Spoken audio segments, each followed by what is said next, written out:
Hello, I'm Muir Laws. I'm a wildlife biologist, explorer, and an artist. And I want to share with you some really interesting observations about this painting of a Borneo rainforest by artist-explorer Tony Foster. The forest is dense. You can feel sort of the throb of insects around you. I look over on the side of the picture, and there's a note here that says that every painting day starts with a swim in the river to wash off all the spider webs and the biting insects before he gets going. So that tells you something about just sort of how much life is in this place. And you look around, every little moment, there's something going on. Now, this can be overwhelming. And in order to paint something like this, you gotta have commitment, right?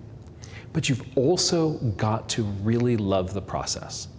You've got to be able to kind of lose yourself and find these sort of shapes that you let your heart just kind of fall into the enjoyment of exploring. So I wanted to, I don't know the mind of Tony Foster, but just looking at this, there are parts that are just sort of rendered so lovingly. I'm thinking that these were parts where Tony just kind of got into the flow of being there in that place. And his appreciation of that kind of just shows in the brushstrokes. So several interesting things. So let's first take a look at these giant, giant trees. So these are massive trees that pop up high above the top of the canopy. And in order to keep them from tipping over, they have these big buttresses, these roots that come out from the base of the tree. And so you walking up in here, you'd be like, oh, you'd be, these are really, really, really massive trees.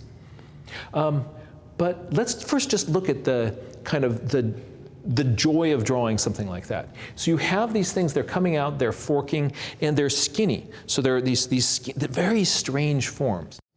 And I just sort of see this kind of delight in these roads of light coming down here. The top surface where this root buttress comes up as flat on the top and then drops away on the other side is going to catch more light than those sides going down. And so that, I think, is one part of this that must have been fun to paint.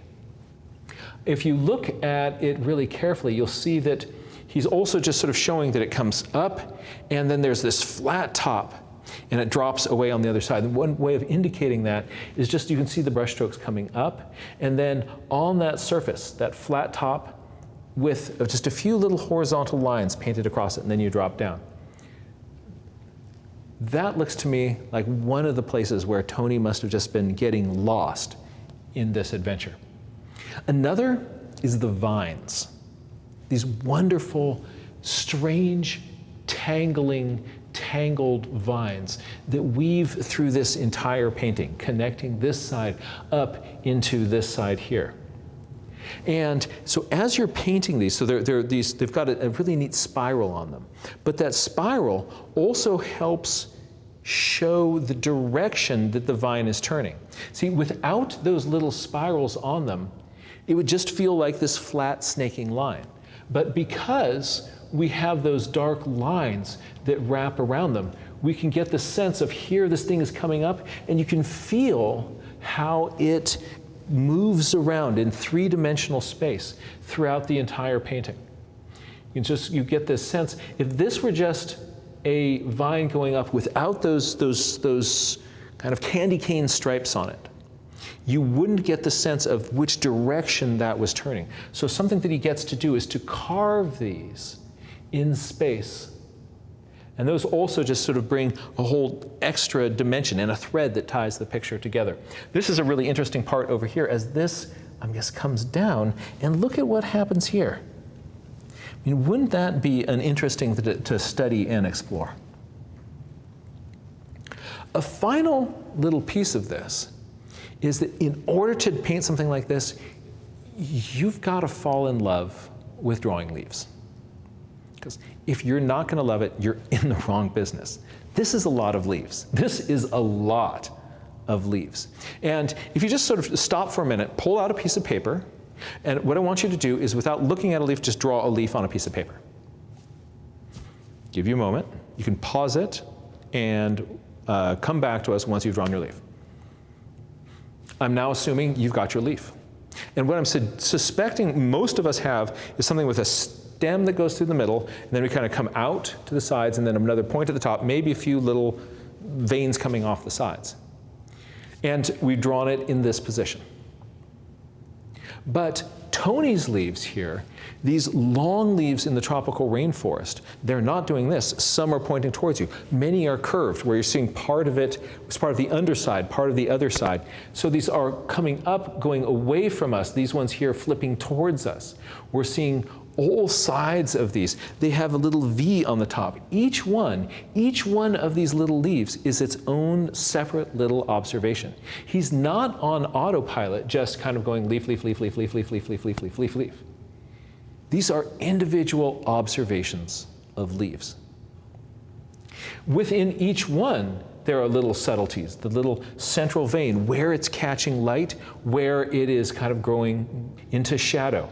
He's letting the paint on his page just sort of run down and make more of a concentration on this sort of lower edge. I suspect that this page was held vertically like this. As this painted, more of the paint ran down into the tip of the leaf, making that part dark. So he knows how much water he's putting on his brush and into his mixture. If he has too little water, the paint will just stay wherever it is. But just enough little water added into there, a lot of that paint is going to then travel down to the tips of these leaves as they're drying, giving you that extra sense of that curl.